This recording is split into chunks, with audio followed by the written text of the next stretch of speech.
Welcome back to Talkin Baseball. We have everyone's favorite umpire back on the show, Dale Scott.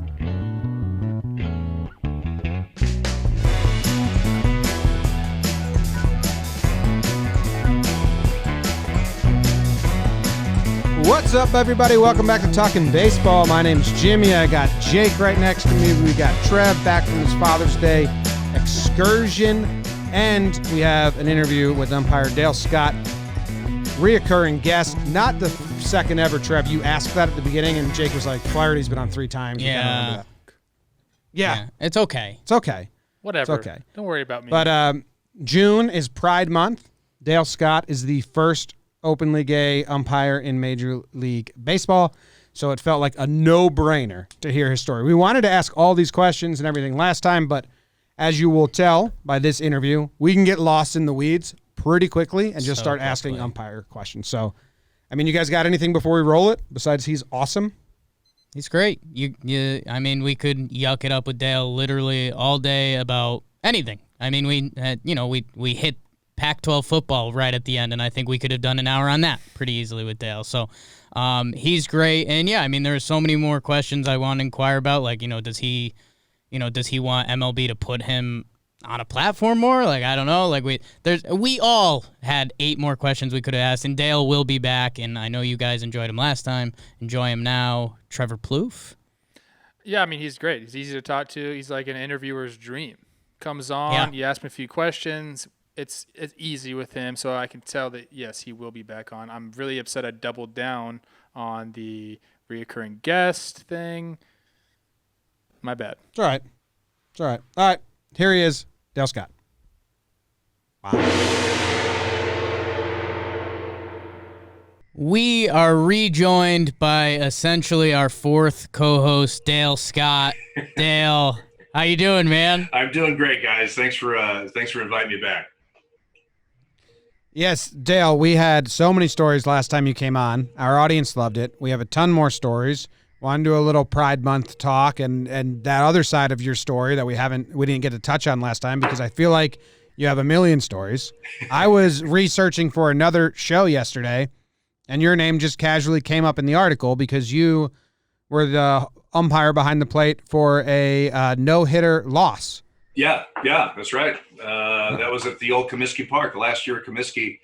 Andy Hawkins for the Yankees, and which is rarer than a no-hitter win. Yeah, it was. I believe it was like a drop ball in the outfield and 3 runs scored, something like that. In the bottom of the 8th, the White Sox scored, I believe, 300 runs in the bottom of the 8th.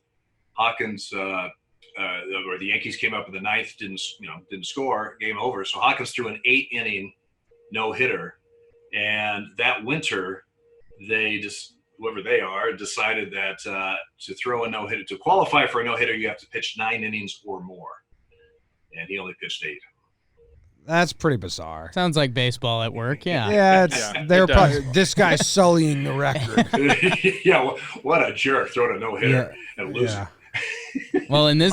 That might have been Manfred. He might have been back there. Oh, boy. Oh. Did he have something to do with it? Well, Probably. it was 1990, I believe, or 91. So 20-year-old Manfred. Yeah, easy on Uncle Bobby. Yeah, go easy on Bobby Manfred early. Baseball's back. We're happy. Okay. And the other thing that was going around today, Dale, was, and this was Jason Stark, I think, his article, but he said there could be in theory, there could be a perfect game this year and a losing pitcher with the runner starting on second rule. Have you... that was just kind of going around Twitter a little bit, but I don't know. Do you hear something like that and get excited from like a umpire historical look that we might see some crazy stuff this year, or do you maybe have the baseball truist come out that you're like, get that runner off second base? Well, to be honest, we don't get paid by the hour, so anytime we can shorten the game is probably a good thing. I think this year for everybody involved it's just a bizarro year. Obviously, the short season, the special rules, everything is just bizarro. So I haven't talked the last few days, since they came to an agreement with a couple of the guys that I keep in contact with, but I know they're they're itching to work and get back on the field. But I haven't really gauged how, and I haven't really talked to him about some of these special rules, which I'd like to, just to get an update on what's going on. But yeah, I just think it's really tough to judge this. We'll see how it all plays out, but how to judge this season with anything else. I mean, it's just going to have a lot of, that was the COVID year, Yeah, it will. It'll have its own flavor to it until it goes far enough away from it where people will forget. And then there'll be a small few that remind them, no, that year was funny. Yeah. We joked before we hit record about there's no arguing allowed. So do you think umpires are rejoicing all around? I've been lobbying for that since my first game in 1975 when I was 15 years old. A funny thing about arguing, quite frankly, is there's a lot less of it now anyway because of replay and stuff. And that's really changed how, relationships on the field, with confrontations and that kind of stuff. It's going to be interesting to see when a guy just doesn't like a strike three called him or something that doesn't, you just snap a little bit and get in the guy's face or something. I think baseball's really serious about, obviously the umpire will, eject him or whatever, but I think a fine, maybe not a suspension, but unless he really goes goofy, but I definitely think the fines might be up a little bit because I really know that, their baseball, like we know, is on thin ice right now anyway with this disease because we have no idea what this virus is going to do, and we have no idea how it's going to wreak havoc. Hopefully not on this upcoming short season, but I certainly know that getting in an umpire's face or that type of thing that really could be something that spreads this thing is really going to be discouraged. So I'm assuming the fines will be pretty hefty. I'm just picturing in my head right now, Dale Scott behind the plate. I'm hitting. You ring me up on a tough third strike. It was the right call, lay Trev. my bat down, mark it, lay it down again to get the 6 feet, and then we could just argue all we want, right? Do you think that's what's going to happen? Like arguments that cross the diamond? Well, people are still going to be upset about calls. Sure, there's the human element there. And that's a really good point. Let's say you call a guy out at second, or you do something, and a guy might get up, and he might be aware enough to not get close, but just start it up, but it's going to be interesting. I don't know. And there's going to be no fans, so you're going to hear everything the guys are saying. And the guys like Jimmy here are going to take all those clips and just, oh, man, you're going to have a field day, John. Yeah, this could be your Make-A-Wish day, Jimmy. Yeah, it's going to be awesome. You need a lot more savages in the box rants. Ass in the jackpot. Yes, I was going to ask about ass in the jackpot. Who was the umpire with Noah Syndergaard? That was Tom Hallion. Is that a phrase? Is that a phrase? Is that a phrase umpires use, or was that just a Tom Hallion phrase? In the jackpot? Yeah. I'll be honest with you. That's the first time I ever heard it. Okay. Me too. Okay. Us too. I think that's a brand new face. Yeah, but very effective. I like it. If I was still working, I'd probably integrate it in a little bit. Yeah. Steal that one. When you see like that rant and like Aaron Boone with the our guys are savages. I had a lot of people, anyone who ever had an opinion on that video, I saw it because they responded to the video that I posted. And it was actually a lot of umpires that were like, that was a good one. He was kind of a little respectful while also being an asshole. Yeah. Do you remember that enough to have like an opinion or your thoughts when you first saw it? Well, I haven't seen the clip in quite a while, but that's kind of what we got to do. You got to be firm in what we're doing, but you still are, you're still trying to be professional and respectful of the situation. It's a lot easier said than done sometimes because, Trevor knows the emotions boil up and guys get angry and sometimes they are absolutely 100% angry at me, the umpire. Other times they've been, they're 1 for 25 and they're and they're just frustrated as heck. And I happen to be the outlet, which is a lot cheaper than psychiatrists, I guess. I don't know. Oh, that's good. I love that you recognize that because, and I feel most guys do recognize that because that is a feeling that I've felt. You're just frustrated. You want to do anything to get a hit. Then you feel like you maybe got cheated out of a strike. You got yourself into a 1-2 count instead of a 2-1 count.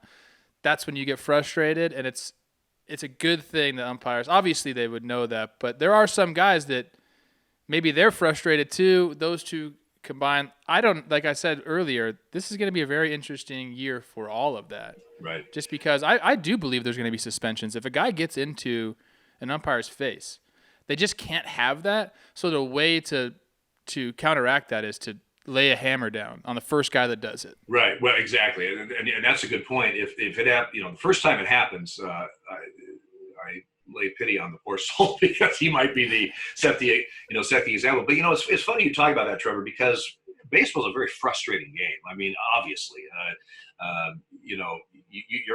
you are not successful at bat way more times than you're successful. And it's a different type of frustration, but the same type of thing with umpires. I mean, you're on the road for several weeks. You haven't been home. You haven't had an off day, or your off day was a travel day, and you didn't really get to enjoy it. It's hot and stuff, and you try not to have any of that affect you, but you're human, and sometimes, and then when you get what you might on our side might feel like was an unfair comment or unfair type of thing, and it can trigger a frustration on our end also. And to be quite honest, sometimes you can be in a slump as an umpire. I mean, sometimes you just. I mean, I remember my second year in the big leagues in '87, and it was my sophomore year, so to speak, and it was my toughest year, no doubt, in my whole career. But it seemed like not only was I struggling, it seemed like every weird thing happened to me. The obstruction call, the interference call, the stuff that you don't see all the time. I was getting them, and they weren't believing me much anyway. And then I throw in an obstruction or something, what's going, and that was a very frustrating year for me. And I just had, every time I walked on the field, I just had to try to blank that out and just say, again, it's a new game. Let's just approach this way. But there are times where the season's a marathon, maybe not so much this year, but a marathon. Yeah. And there are times where I'll have I'm working the plate every fourth game, and boom, and I have 3 or 4 or 5 plate games in a row, just nails, and just everything's going smooth.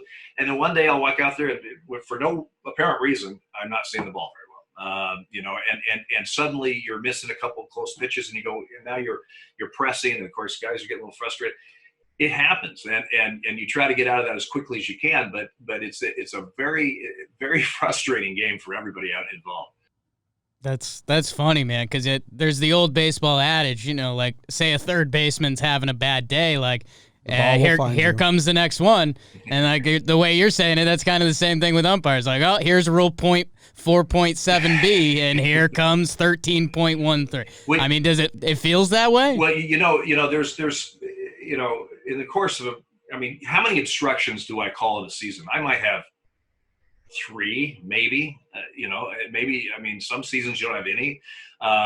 You have a few more interferences, catcher interference, or runner, a base runner interference or something, but they're not normal. They're not every day you're going to have an obstruction or that kind of stuff. And so a lot of times when you have a different type of ruling that you don't see all the time, first of all, the players aren't quite sure what the ruling is or what the rule should be. The managers. I remember one time, Milwaukee manager, gosh, I can't think of his name right now. He was a bench coach for years and years. I'll think about it. But he came out. We explained the rule to him, and he goes, I have no idea, so I'm just going to go with you. Oh, yeah. It was like, I would argue, but I don't even know what I'm arguing. So I'm just going to go ahead and just go.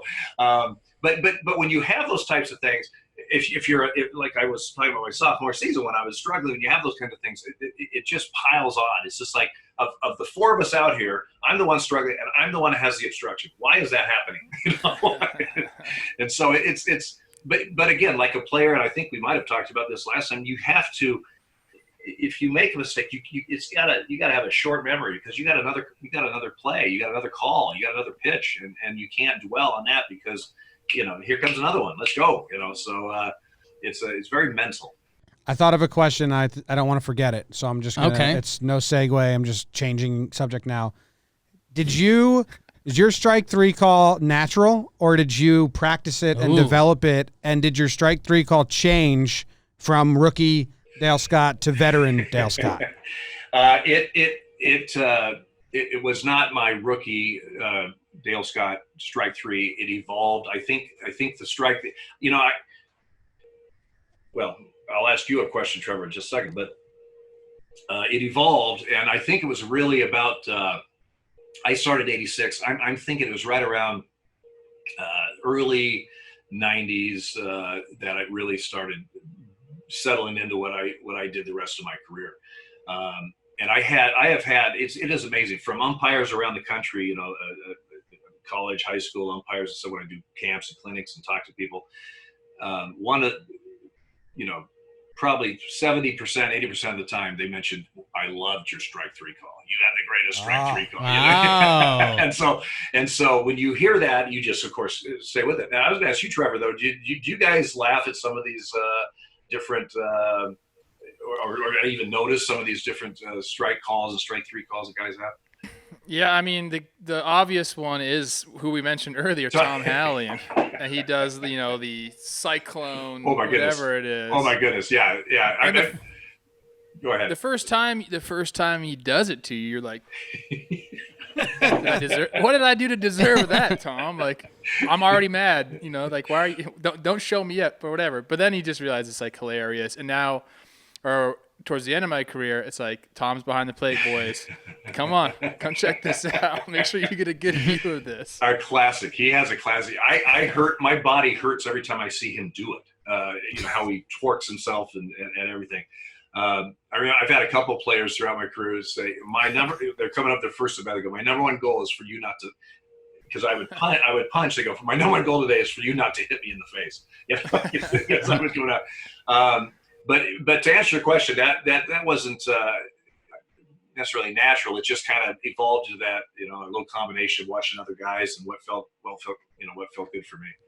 When you called balls, was it just said nothing? Because Jake and I both like when umps go, no, that's outside, or that's high, and you can hear him say it. And also, that's kind of a question for you, Trev. Do you like that? Love that. Yeah. I love when because you're going to ask that question anyway. Either the catcher's going to ask it or the hitter's going to ask it. You know how much we talk. I'm like, hey, Dale, like, where you got that one? Right, Is that, you know, a common question a hitter will ask an umpire? Is that it? Is that the edge? Like, you going any further than that? Right. And that's kind of like a little mental warfare there. Like, hey, you called that one. I think that's the edge. And if you say it's the edge, then I know you're going to do your damnedest not to go past that again. That's good. Yeah. You got to ask those type of questions. You know, now I'm looking at. I just Googled the Dale Scott hammer call. It's a step back. Yeah. Oh yeah, drop to step. Clear the air, and then it's a oof. Yeah, you've got to take the step back, or it's not authentic. It's really nice. It's a nice one. But you're taught in umpire school not to give directionals on a ball call. It's just ball or ball one, right. Ball two, whatever. But it's like Trevor said, in the real world, you know, it's not obvious balls. You don't have to say. A lot of times I won't even voice them, or I'll voice them very lightly or whatever. But the ones that are close, you know, ball, that's out. You know, and just let the catcher and hitter know, because I won't necessarily yell at everybody else, but it's because I know they're going to ask anyway, one way or the other. Yeah, I like that. That was good. There was one. Jimmy. Thank you. There was. I had something that was segued in the conversation we were having. No, I took over that. And it was actually part of our conversation. Because last time we talked to Dale, I had so many questions that I forgot because I had them. Well, I'm sorry. I also you can have a borrow my question computer queued up if you too, like. so you can go first. Well, Jakey. this is a double segue because this is from our conversation last time, still and it's what we were. segueing. So that's a double segue. You know, I've had concussions, so I mean, it's the umpire travel. We talked about it last time a little bit, and you know, people kind of don't understand the rigors of that. And now that's kind of been the big topic around this baseball season. I mean, we're realigning divisions in the schedule and everything. Have you heard anything on the umpires front? Are they staying regional? Well, because that would make sense, right? I haven't heard it since they finalized it, but I talked to Danny Isonia, is one of my, you know, is my best friend in the game, and we worked 10 years together, which was over 1,200 games together, which is amazing. That's awesome. But they were talking about, for the umpires, they would stay wherever the visiting team is staying, that hotel, they will stay at that hotel, which isn't normal during the season, during the regular season. We usually don't stay we do once in a while, but we usually try not to stay at the visiting team hotel for obvious reasons. So for this year, I heard that they would like them to be in the same hotel as the visitors, and they're quarantined also. I mean, they're not supposed to be going to a game and then hit a couple bars and and go out and to get a lot of room service and that kind of stuff. It's going to be very, very strange. I mean, I'm if I was still working, it would be just like the players. It's very tough to be shackled like that. I mean, so to speak. I mean, you understand why. You get the whole reason, and you understand the whole what could happen. But it's just going to be so different. No fans in the stands. It's going to be very strange. It'll be great to see. For fans that sit and you can turn on a game and watch it and finally get some live sports and baseball, and that's all great. But it will be different. Yes, it will be different. No doubt about that. And I mean, this is something for a different podcast, but I'm hearing they're not releasing the blackout restrictions for local people. You can't go to the games, but you also can't watch them. What are we doing, MLB? Whoa, that doesn't make any sense. It makes zero sense. I don't want. The whole reason you black out is because you don't want it to affect ticket sales. I mean, unless they're sold out or whatever. But yeah, I don't get that. But okay, Damn. I have a question I've been waiting to ask. I gotta hear the answer, Dale. What do you got? It's about the equipment, because when I think about umpires, a lot of us go back to the big, burly chest protector that you're holding like this. First, did you ever wear one of those? No, that was an American League thing, the outside protector. It was grandfathered out. The last time it was used, Jerry Neudecker used it, and he retired in 1985. Is that okay? So you didn't use it. But I did not. I feel like that protects you more. Or is it just such a nuisance to hold it? Is that why they didn't want to use it anymore? Here's the problem with that. It was great for protection, absolutely, and much better than what we have now. But you had a tough time getting down to see the pitch. When guys worked the outside protector, it used to be the American League was a high ball, the high strikes. They call high strikes, for the National League were low strikes. That interesting. Now, both leagues have been together since 2000. This high strike, American League being a high strike, all started because of the outside protector. So this is what was. The reason why is with the outside protector, they would sit up right above the catcher's head, right behind the catcher above the head, which, by the way, is a terrible place to be for concussions and stuff. But, of course, back then, who cares? So they would have and so they're much higher, and their perspective, they're right in the middle of the plate, but they're much higher. And so they had a tendency to call the higher pitch in the zone and not the lower pitch. The National League always had the inside protector, and they would be in the slot, which is in between the hitter and the catcher, whichever side the hitter's on. And you have a little bit different perspective of the plate. You're in a much better place as far as concussions in the slot, but you have a much better perspective both on the high and low pitch, where otherwise it used to be the high pitch. So it was a great protector as far as that goes. After the ball's hit, it's a pain in the rear because you got this thing, and the guys are really good at taking the mask off and pin it up against their side. And they were taught that and all that. I never had to go through that, but they were very good at it. But the bottom line is, it was kind of bulky and in the way once the ball was hit. But the main reason was because you just weren't seeing the strike zone as well as you should. Okay. Then I wanted to go off of that and ask about the helmets. Why? I've asked catchers this question a lot. A lot of guys wear the old school face mask with the batting helmet.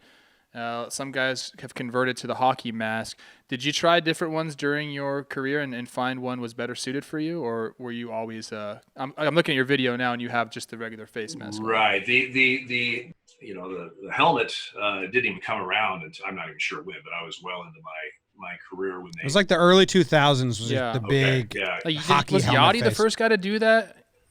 That I don't know. A lot of people did, and then it fell out of favor pretty fast as well.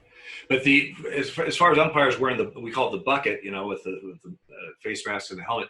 I tried it one time in spring training. I didn't even try it during the game. One of the guys had one, so I put one on, and immediately I said, I can't.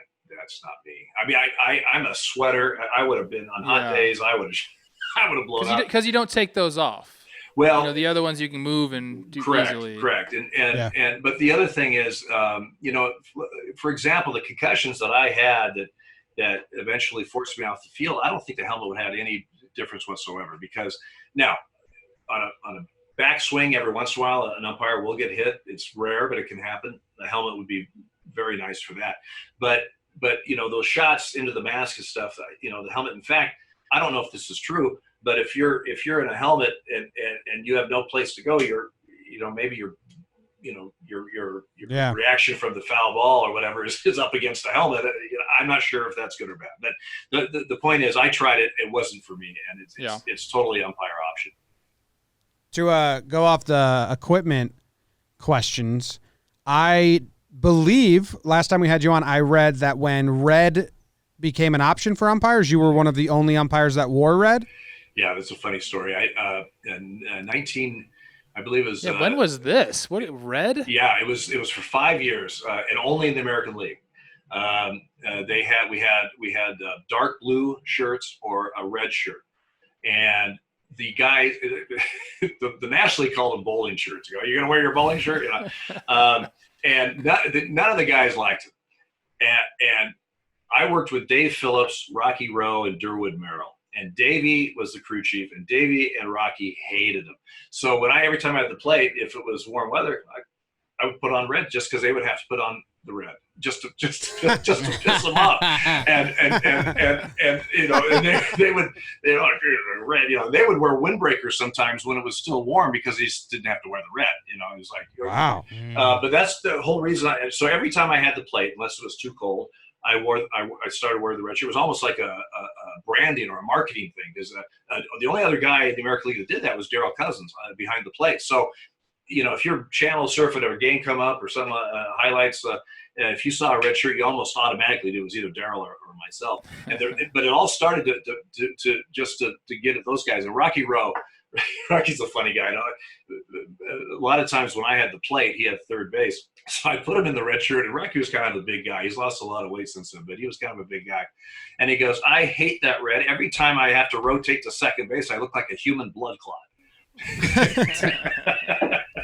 I just pulled up a picture. It looks nice. It is kind of jarring in my brain because I've never seen it. Yeah, I was the only umpire to wear a red shirt in the World Series. Game 3, 1998. Wow. Yankees at Padres. That's a red shirt. That's how you get yourself some bullet point like claim to fames right there. That's right. That's right. Smart. Speaking of, this is kind of where we wanted to have you on. It is Pride Month. Well, and I was just going to say, being a gay guy, I got to wear the red. Hello. I mean, it's kind of, it's kind of the rule, I think. I'm looking at the picture now. It looks great. Yeah. I love the red. And I didn't remember that at all. This was 98, it looks like. It was, I believe the years we had it was 96, 97, 98, 99, 95 through 99, I believe. Yeah. You got the pen in the pocket. I mean, this is a great picture of you. I'm sure it's a show look. It's a show look. Yeah. So for those that don't know, you came out of the closet publicly in 2014. So you're the first openly gay umpire, it says, but you got to be the first openly gay person on a Major League Baseball field during play, like players and umps. I would. Well, I was the first male official in the top 5 sport, active male official in the top 5 sports. To come out. There's been Dave Pallone came out after he left the National League, when he was retired. The first female was a few months before me. Charlotte Palmer, NBA official. She had come out, I think, that August or that summer of 14. But my story was I figured out who I was when I was like 19 years old, and so it was one of those things that I just remember. It was just like, oh, I get it. I see it. You're gay. All right. So now what are you going to do about it? And I just told myself, as an umpire, you don't have a lot of nuance. You're either out or safe. It's not like, oh, he's out. The tag was kind of late, but that throw was good. But the slide, I don't have time to do all that. it's umpire brain all the time. I like it. Exactly. It's it's outer safe, fair or foul. And so when I realized who I was and that I was gay, I looked myself in the mirror and I said, okay, what are you going to do about it? Because I swore that day that I'm not going to I'm going to look in the mirror every day and lie to myself and lie, and have a girlfriend or have a wife and be in a marriage that isn't true. I just wasn't going to do that. Now I realized also that I had to, what I call, play the game. I also realized I may not lie to myself, but I'm gonna have to lie to a lot of people. Yeah. This was 1979, and so things were a lot different then, obviously. So that was my story. So I went to umpire school in '81. I went through the minor leagues. I went through the big leagues. It wasn't until about 98 or 99 in spring training, we were at this little bar in Tempe that a lot of umpires go to, minor league umpires, and just kind of a place we go. And I didn't know umpire bars exist. I was just gonna ask, where is that bar? Don't share it on No, don't tell the players. Don't tell the players. Tell the players. Every once in a while, it was a small little place. I don't even think it's there anymore. But every once in a while, because I was there for instructional and stuff, a player would wander in and he'd look around and go, "I'm outnumbered." I'll tell you what. Actually, give me the name. I'll tell the players, and then I'm sure these guys will start sending. Let me buy a round for the old umpires. Make sure you tell them it's from me. Yeah. Make sure they know. But anyway, one of the guys, Rick Reed, American League umpire, we were sitting kind of on the side BS, and out of nowhere he said, actually the first guy was Daryl Cousins, and Rick Reed later on, but Daryl Cousins said out of nowhere, he goes, "Hey Scotty," he goes, "I just want to tell you that I know you got a little bit different lifestyle than most of us, but I don't care. You're a great guy. You're a great umpire. I'd walk on the field with you any day. I just wanted you to know that." And of course, my defenses go up because, how do you know that? Well, it's probably pretty obvious because I had the same roommate for a decade. And, what'd you do in the offseason? Well, my roommate and I went to Australia. Oh, really? Well, that's normal. But anyway, it was the first time somebody just acknowledged, that what was happening. And it took me, I did everything I could through minor leagues, through my first, 15 years in the big leagues, to keep that secret, and because obviously early in my career, I thought it would jeopardize my chance of even getting to the big leagues or staying in the big leagues. And I certainly, you got to remember too, guys, HIV and AIDS was happening in the early 80s, and this is all through my minor leagues. I went to the big leagues in '86. This is all happening now, and that was the part, because there's a great article on Pinstripe Alley that you did an interview with, and I think they do Yankee stuff, and as Yankee people, we shouldn't really be shouting them, but it's a great article. And everyone should go read it. But when that clicked and you mentioned the 80s and HIV and AIDS and all that stuff, I was like, oh my God! That must have just been insanity. Well, it was a tough time to be a gay man. I'll tell you that. Because at first we didn't even know what it was. It was just affecting our community, and so I lost friends, and I've seen, and I wasn't in San Francisco or New York where it was just a plague. But as far as me and baseball, even if I had a minor league partner or a partner in the big leagues that was very progressive, people were scared a little bit. They didn't know how it was transmitted. They're going to use a bar of soap that I used, or a towel that there was a lot of fear out there because nobody really quite knew what was happening. And so so there was that stigma that I obviously didn't want out, and that kind of stuff. Now you got to understand, guys, at home in Portland, I was totally open. I had a ton of gay friends and people, so it wasn't like I was completely in the closet 24/7. It was my baseball life that I was, which actually is a lot easier because we don't play in Portland. We don't have company picnics, where all the umpires get together. The only time we're all together is our annual meeting, and then in spring training you're with some of the guys, depending on where you're at. That's about the only time you're all together. or you're together with a lot of guys. So I could have that side of me and not be as obvious because you don't have those, things like if I was working in Portland and that kind of stuff. But it was one of those things that I just figured that, I would have been horrified if they would have found out. And quite frankly, I don't know what the response would have been back then. But as I gained an experience in baseball, I proved myself on the field and as a partner, as a good crewmate.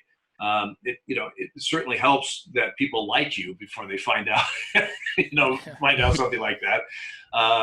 And so it was in the, like I said, late 90s, and then I got a crew chief job. My first year as a crew chief was 2002, and it was so funny.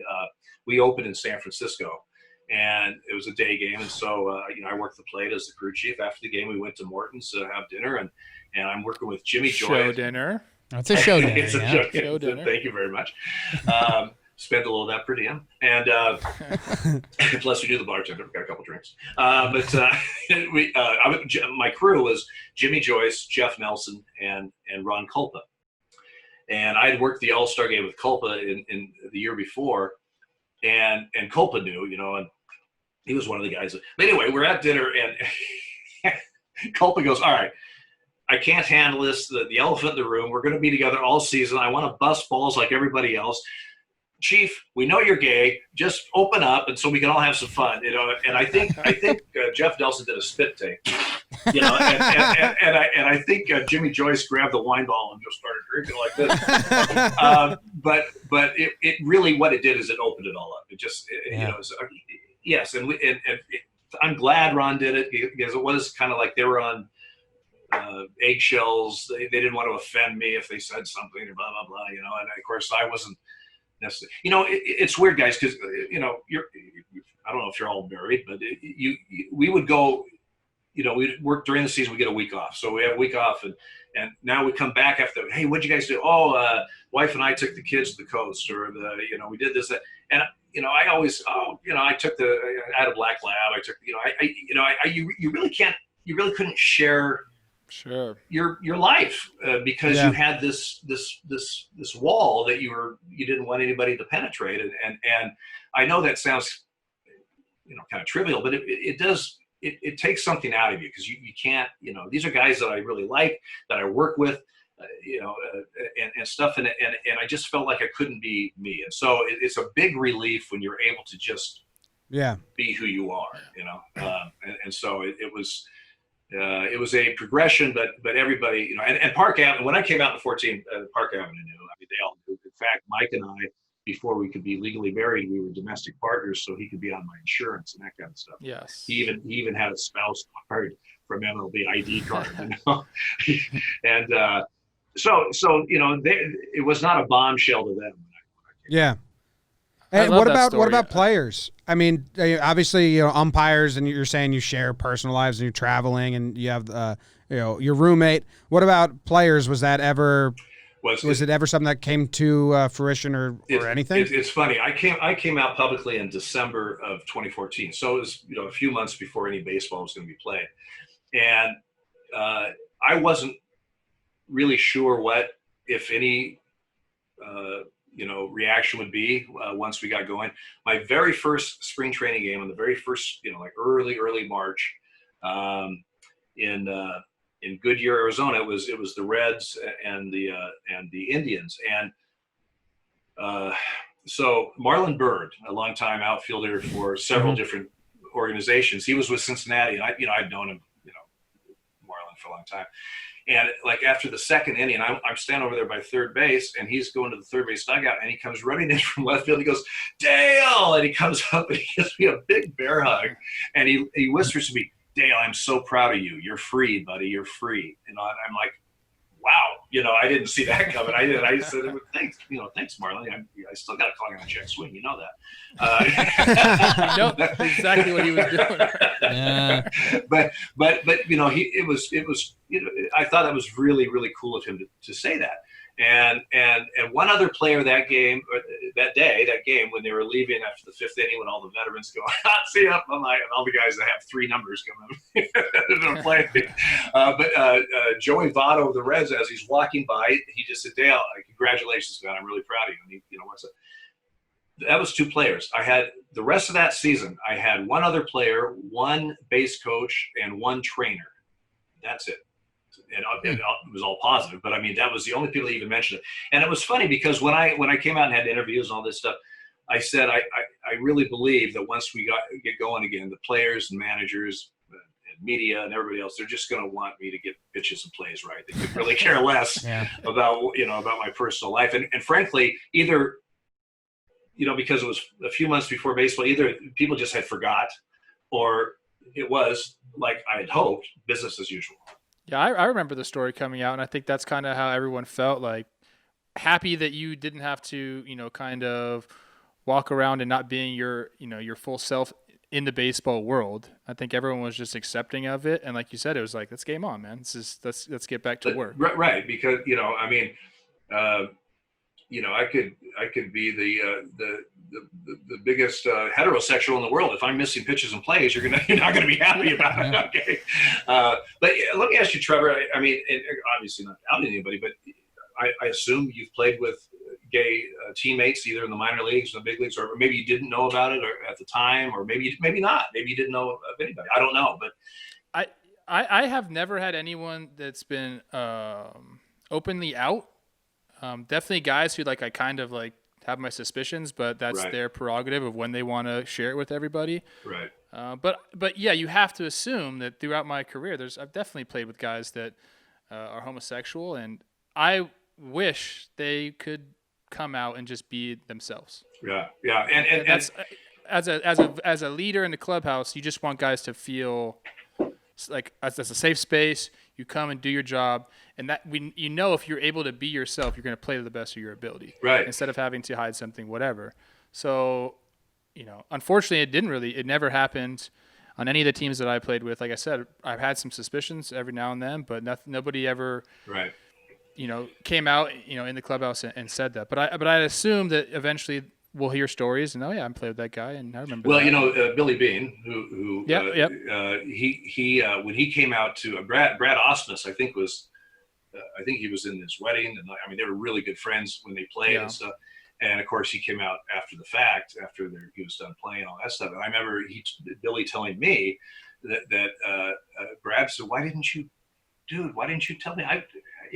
You're my brother, man. I would never." But see, you don't know that. It's not like it's like a little bit pregnant. You're the pregnant or you're not. So it's like when you tell somebody I'm gay and they go, and there's a bad reaction. You go, I'm just kidding. I just want to see what you do. I mean, you people that I'd come out to throughout the years in different baseball, non-baseball, whatever. A lot of times I thought, I'm sure they'll be good with it, but you never quite know. You never quite know until it's there, until it's out there.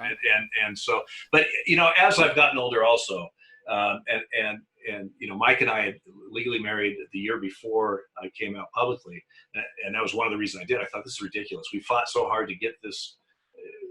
To get the right to marry, and now I am married, and I've been with the same guy since '86, and who am I hiding? I mean, frankly, I came to the point where after I came out, if you got a problem with this, really pretty much your problem. It's not mine. Yeah. I love the reaction of Ron Culpa in that story. First of all, that is a cast of characters right there. The four of you together, that's a great crew. Yeah. And if there was to be one guy to say something like that, it would be Ron Culpa. Absolutely. Because he speaks his mind. It doesn't matter if, whatever day you're having. If you talk to Ron, he's going to tell you what he thinks. It doesn't matter. Ron has no filter. So honestly, I would assume that a lot of clubhouses, if there was a player to come out and to open up, that's the reaction that a lot of guys would have, or all right, dude, we're happy for you. I was going to ask you that. We just want to have that true relationship. Well, I don't think anybody would have a problem with it. Ron's whole thing, and I love Ron to death. He's we worked together several years, And Ron's whole thing was, I want to bust balls, man. I want to, if we're out having a beer, and what do you think of that guy? Or so, I mean, he wanted to have just like you, as players do and umpires do, throughout a season. And that's the whole reason why he said, let's just throw this out here. Let's not play this. It was opening day, for God's sake. That's awesome. It's really funny he did that. I really can imagine him saying that. Yeah, I mean, if you know Ron at all, that's classic Ron. Yeah. But you were saying, coming out is a very, very personal decision. And in a perfect world, everyone would come out, and you would be amazed how many people that you deal with, at the grocery store, at the sporting goods store, whatever, that you have no idea that, that is gay but I do understand how personal of a decision that is. And you can't just, the only time that I think someone should be outed is if it's somebody like a politician or somebody that votes against every gay thing in the world, but they're gay. That to me is just too hypocritical. Which has happened. Yes. Yeah. Yes. A couple different times. Yes. That we know of. Yes. Yeah. I did misspeak earlier. Glenn Burke was the first openly gay baseball player, and also invented the high five. So two pretty cool things. Wow. Yes. And he came out to his team, and I think he got eventually blackballed in a way. Right. And he played in the gay softball league, and he would just kick all the firemen and the policemen's asses in San Francisco. That's true. Story that is true. Yeah. And he was, and that's why I was interested in what Trevor was saying as far as the clubhouse, now versus the clubhouse 20, 25 years ago. I remember the topic came up. I don't know why exactly, but it was like in the late 90s, I want to say, and there was a couple relief pitchers. I remember one for Detroit. I forget his name, but he came out, in an interview. He said, I would have a real problem with it. I'd have a real problem being in the clubhouse with a gay dude. And I don't think that was the overall thought by everybody, but you still, that in your mind, you say, people, it's just not right. And athletics and stuff is a different thing. You're in locker rooms together and that kind of stuff. It's not like you're just at the office and then you go home or whatever. So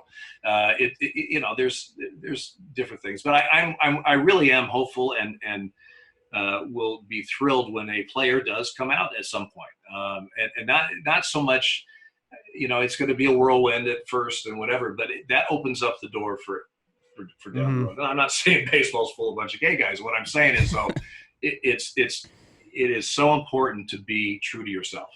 And I've learned that there's so many gay teens and stuff, suicides. There's so many people that. If I can give you a quick story. When I came out in 2014, I got a ton of emails, and they were all positive, and they're from all around the world. And 98%, 99% of them, I didn't know who these people were. But I got one from a young man in the LA area. He was a senior in high school. He umpired baseball. He was gay. He was not out. His goal, he wanted to be a major league umpire. And ironically, I was his favorite umpire. Yes, we do have fans. so wait a minute, hold on. we'll get, that's another one. We'll get to that later. Yeah. So, wait, he said you were his favorite umpire before you came out. Right. Just because he was an umpire, that I guess he had good gaydar. I don't know. That's strike three. He call. like the drop step, drop in the punch, and the red shirt. So yes. Yeah, that's what it was. And so I get an email from him, and he said, my goal in life, I want to be a major league umpire, and I never thought I would have the opportunity because I'm gay. But now I know if I don't make it, it's because I don't have the talent, but it's not because of who I am. That's pretty powerful. That's pretty powerful. And he asked next time I was doing the Dodgers if we could have lunch. We did. I met up with him and had lunch. It was about a week before he graduated high school. Great kid. About 2 months later in August, right before he was going off to college, I was back in LA. We had lunch. I said, "Hey, by the way, how did graduation go? I when I was here last time, you already graduated." He goes, "Oh, it went great. I came out to everybody that night."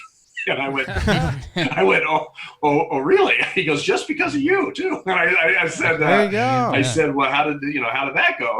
And he goes, "Yeah, pretty well." But I love that story because I don't know how many people might coming out touched or affected or whatever. That's one that I do know of. And just the fact that he can say, I know now that it's not me holding me back. I may not have the talent to be there, but it's not because of who I am. That's big. Yeah. And I mean, that's just the ripple effect of, I'm sure then him coming out that night inspired some classmate that, Right. hadn't thought about it and all that. So, I mean, have you become a safe haven? And obviously don't say anyone, but like, I'm guessing minor leaguers and players, or there have been people within baseball that have reached out to you. And I think in the article you said you've kind of become a coach of sorts for people. Well, yeah. I not so much in professional baseball. I've had one working trainer who's in the closet, and again, you're wrapping ankles and giving massages and whatever, and I can see where guys might be a little uncomfortable if they, they shouldn't be, but I can see where that. I don't know. I wouldn't feel uncomfortable. I mean, wrapping my ankles, massaging me. I mean, it's just part of the game. That's and trainers. I definitely can't speak for everybody. Right, and trainers do that all the time. But all of a sudden, if a guy knows, well, that's a gay trainer, I don't know. I mean, again, I think they're professionals. They're doing their job. Yes. It's what they do. But I've had a couple minor league umpires that have contacted me. Some are still in the game. A couple of them are still in the game, but and most of the other ones, there's about 5 or 6 of them, and most of the others are out of the game. And then I've had a lot of amateur umpires, college and high school, and that have just contacted me, and just sometimes maybe just for somebody to lend an ear that understands maybe what they're going through. All those emails I got when I came out. I mean, non-sporting world, police, fire, doctors, lawyers that aren't out, but they said, well, I'm one step closer because of your article, or because of and thank you very much. That's really cool. And then I had a ton of official soccer, football, baseball, basketball, just again saying that they're close, they're not quite there yet. They were very encouraged by my story and stuff. So if it helps, I hope it does. It sure freed me up. And made me feel like I went full circle. I am who I am, and it was very nice to know that there really wasn't. I didn't have any player or manager. I didn't hear it. Now I'm not saying it didn't have it, but I never heard any fan say anything derogatory during that year. I had one. How about that? I had one guy in Atlanta riding my rear at third base all game. But it was all about Oregon Duck football and how bad the Pac-12 was.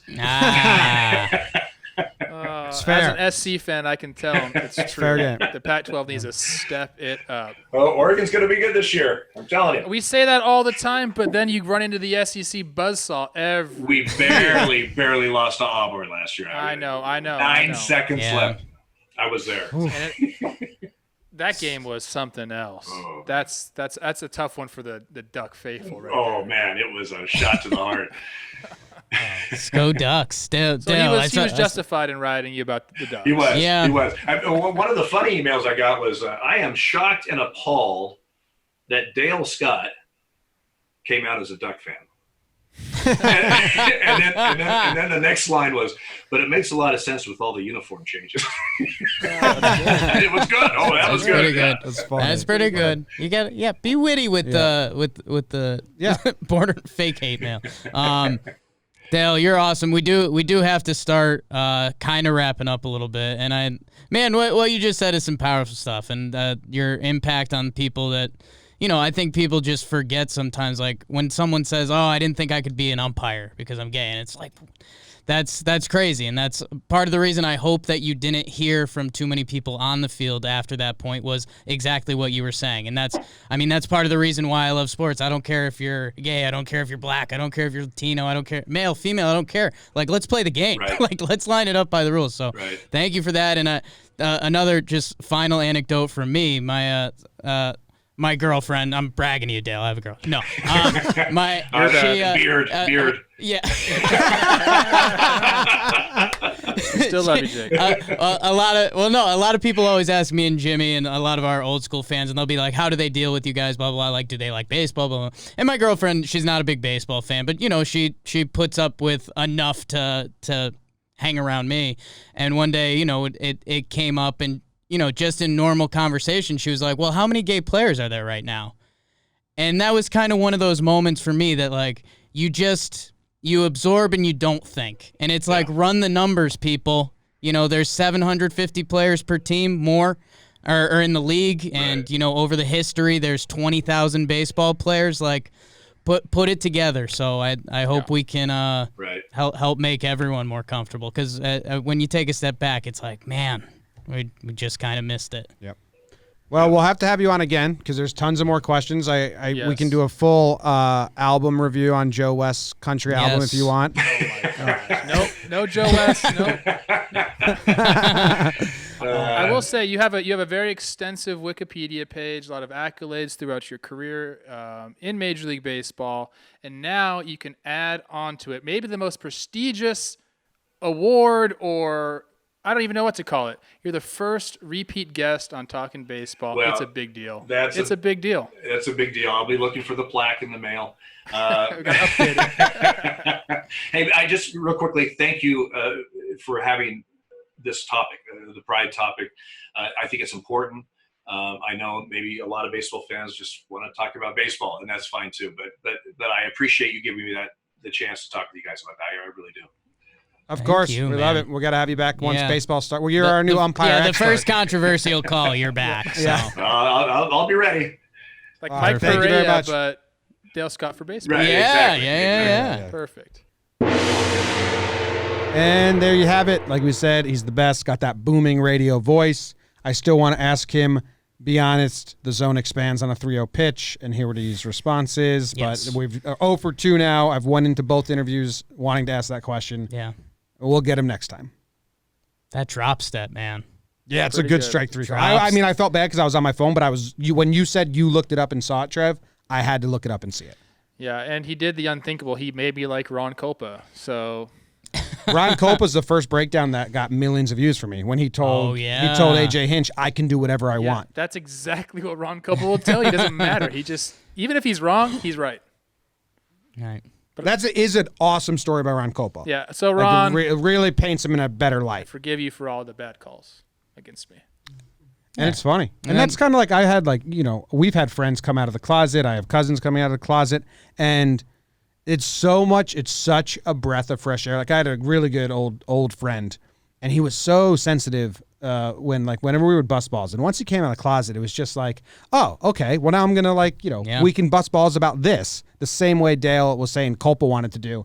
And it just blossomed the friendship because now it was like, I actually know everything about you.